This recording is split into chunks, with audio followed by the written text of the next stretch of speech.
Assalamualaikum warahmatullahi wabarakatuh. Perkenankan saya Yulida Mufida dengan nomor induk mahasiswa 24209303020019 dari Program Studi Kesehatan Masyarakat, Program Magister Fakultas Kedokteran dan Ilmu Kesehatan Universitas Lambung Mangkurat untuk memaparkan bagaimana pengaruh inflasi bahan pokok terhadap dampaknya pada pola konsumsi serta status gizi keluarga yang berpendapatan rendah. Inflasi dapat menjadi ancaman bagi kesejahteraan keluarga yang berpendapatan menengah ke bawah atau dikategorikan keluarga miskin.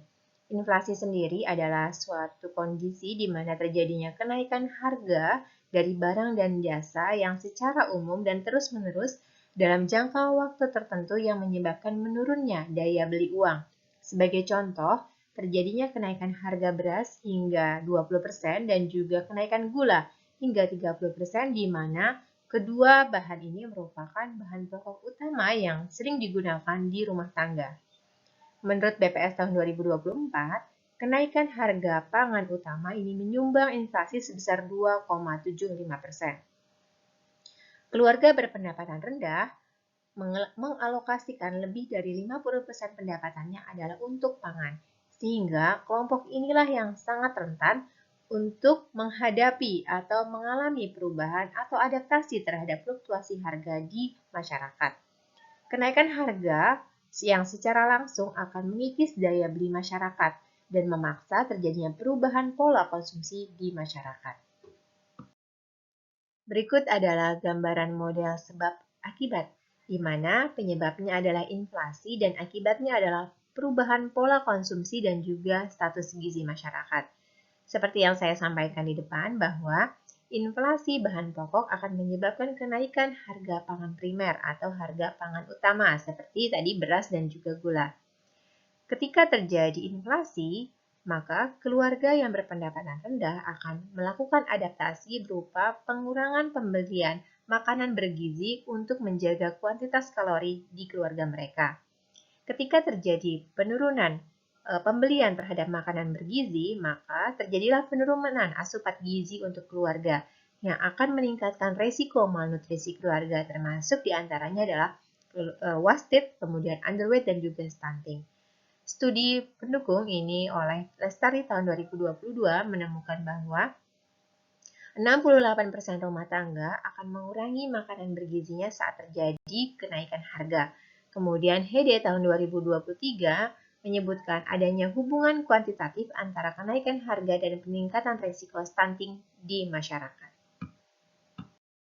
Terdapat beberapa bukti empiris terkait perubahan pola konsumsi saat terjadinya kenaikan harga.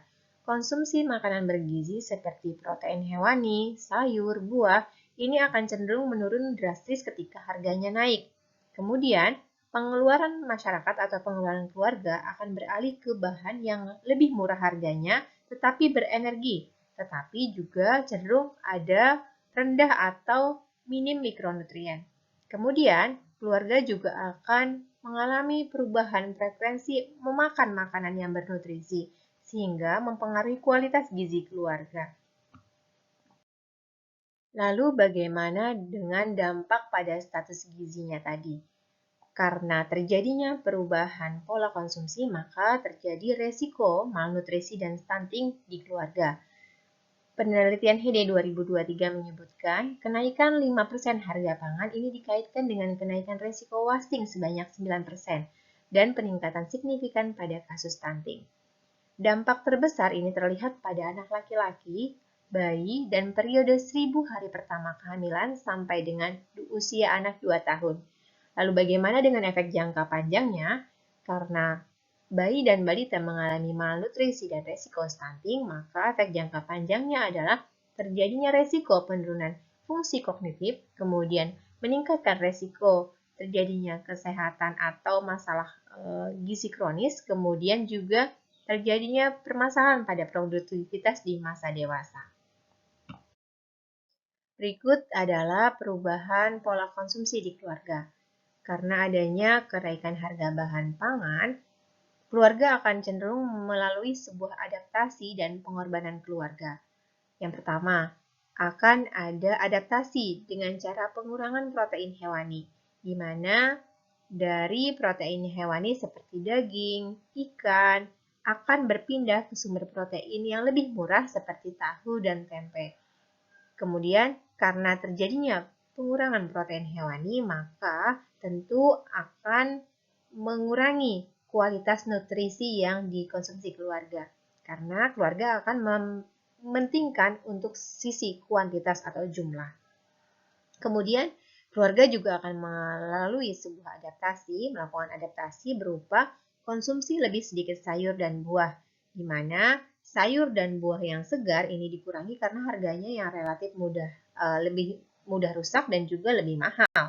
Kemudian akan ada pengorbanan non-pangan, yaitu potongan pengeluaran untuk sisi kesehatan, untuk sisi pendidikan, dan juga investasi bagi keluarga.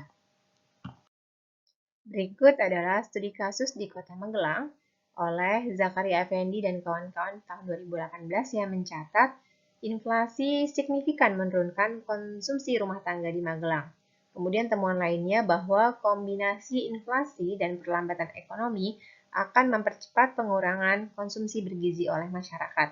Nah, dari penelitian ini didapatkan atau dapat diambil pelajaran bahwa perlunya intervensi lokal seperti stabilisasi pasar, kemudian program bantuan dari pemerintah akan efektif untuk menahan penurunan konsumsi pangan bergizi oleh masyarakat.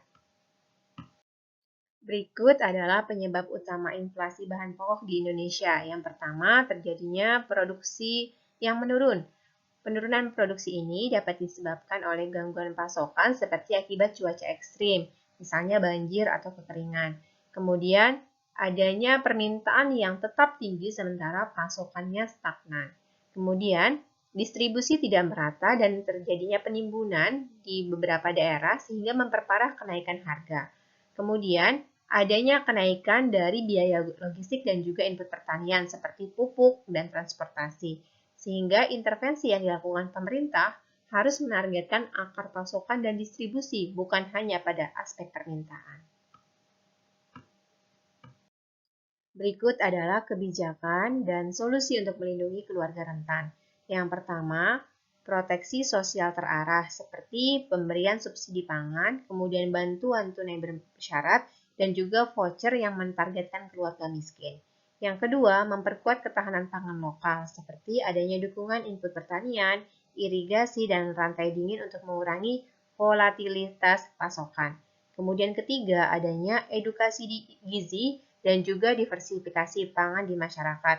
Dapat berupa pelatihan menu bergizi murah, kemudian pemanfaatan pangan lokal, dan juga suplementasi bagi ibu dan bayi. Kemudian keempat, kebijakan pasar dan juga pengawasan. Karena perlu adanya pengawasan penimbunan, transparansi harga, dan juga intervensi pangan pasar saat adanya gangguan pasokan. Nah, berikut kesimpulan dan juga aksi rekomendasi. Yang pertama, inflasi bahan pokok memicu perubahan konsumsi keluarga miskin yang menurunkan kualitas gizi dan menaikkan resiko malnutrisi. Kemudian, resiko malnutrisi ini memiliki dampak jangka panjang seperti stunting, kemudian penurunan kapasitas produktif, kemudian beban kesehatan publik. Nah, dibutuhkan rekomendasi cepat berupa proteksi sosial terarah, stabilisasi pasokan, edukasi gizi, dan penguatan ketahanan pangan lokal. Sehingga diperlukan langkah selanjutnya berupa evaluasi program, piloting intervensi lokal, dan juga monitoring indikator gizi serta harga pangan. Nah, demikian paparan atau presentasi dari saya. Semoga bermanfaat. Saya akhiri. Wassalamualaikum warahmatullahi wabarakatuh.